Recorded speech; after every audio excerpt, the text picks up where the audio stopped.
Hello, this is Mike. Thank you for joining me. I am so excited that you're here because I'm going to talk to you about one simple thing you can do to help prevent overeating and to improve your ability to lose weight. My intention for these videos are to give you quick and simple tips that you can start using right away. And I think this tip will be especially helpful. So, one thing you can do to help prevent overeating is to practice gratefulness. How can gratefulness possibly do that? Well, I'm so glad you asked. So let's talk about two benefits of gratefulness when it comes to eating. First, it helps improve your ability to digest food. When you can't digest your food properly, you don't absorb the nutrients that your body needs. And so your brain is going to constantly send signals that turn on cravings that encourage you to eat and eat and eat, which leads to overeating and, yes, weight gain. To understand how this works, you have to take a look at the nervous system. Some of you may be familiar with the infamous fight or flight system. This is where your body reacts to stress by preparing the body to take some kind of action, like either running away or staying and fighting. Well, as a part of this process, it shuts down certain body systems that it doesn't deem necessary for the task at hand. And one of those things is your ability to digest food. Well, by practicing gratefulness, you're able to interrupt this response, and in fact, you activate the relaxation response. Most people haven't heard of this, but this is the response that helps calm your nervous system down. So it helps you feel calm, and yes, it helps you feel relaxed. Research has shown that being thankful directly affects the part of the brain that is considered the neural hub of the parasympathetic nervous system responsible for the relaxation response. The second benefit to practicing gratefulness with your meals is that it helps develop a healthy relationship with food. And yes, whether you're aware of it or not, you do have a relationship with food. I don't mean to suggest that you take a turkey Reuben out on a date or a pepperoni pizza to the movies, although I suppose you could do that.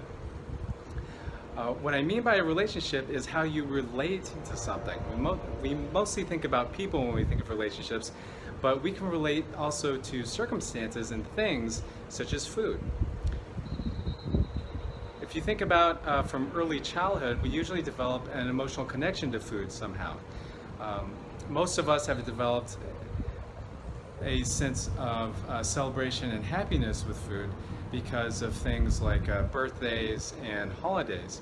And then some of us have learned to associate food with ways to relieve stress or ways to relieve uncomfortable emotions. Now, we develop an unhealthy relationship with food when we rely on food to relieve stress and to soothe uncomfortable emotions.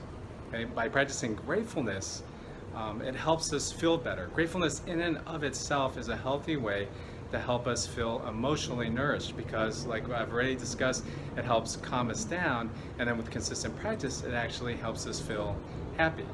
So by practicing gratefulness before the meal, we feel emotionally nourished before we start eating, so then we can just focus on the physical satisfaction of food, and then we're not using food to try to fill some kind of an emotional void. All right, so there are three practices I like to do before a meal that involve gratefulness. Now, you don't have to practice all three of these, so I just encourage you to pick one that interests you, try it out for a couple of weeks, and then see how you feel. So the first one is to say a prayer before a meal. This is a wonderful tradition that comes from the Christian religion. Now, you don't have to be religious, and in fact, you don't even have to say a prayer. You just have to take the essence of that prayer, which is to be thankful for your food. There's so many things that can prevent us from eating at any given time, whether that's work or family schedules or social responsibilities or even money. There's something that can prevent us from eating. So anytime you have food in front of you, just take a moment to be thankful for the opportunity to enjoy that meal.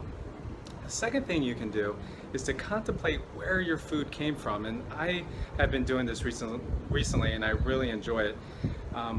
This is where you just reflect on all the things that had to happen and all the people who had to be involved to make your meal possible. So, for instance, think about Who had to raise or grow your food? What kind of nutrients did your food need? How long did that take? Who harvested your food?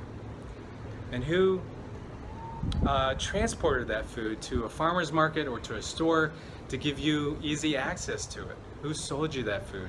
And who cooked your food?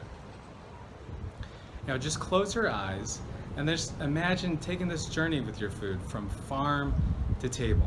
And this helps you realize how much time and how much effort goes into making your food possible, and this will help you feel grateful. The third thing you can do is to focus on the physical pleasures of eating. This is a form of mindful eating where you involve as many senses as possible into the experience of eating. So before you eat, just take a look at your food and notice how appetizing your food looks, how wonderful the aroma is, and then notice how hungry you are. And then acknowledge how much enjoyment you'll get from your meal because it'll satisfy this hunger and your taste. And then while you start eating, have the intention to eat slowly so that you savor every bite, so that you enjoy your meals even more.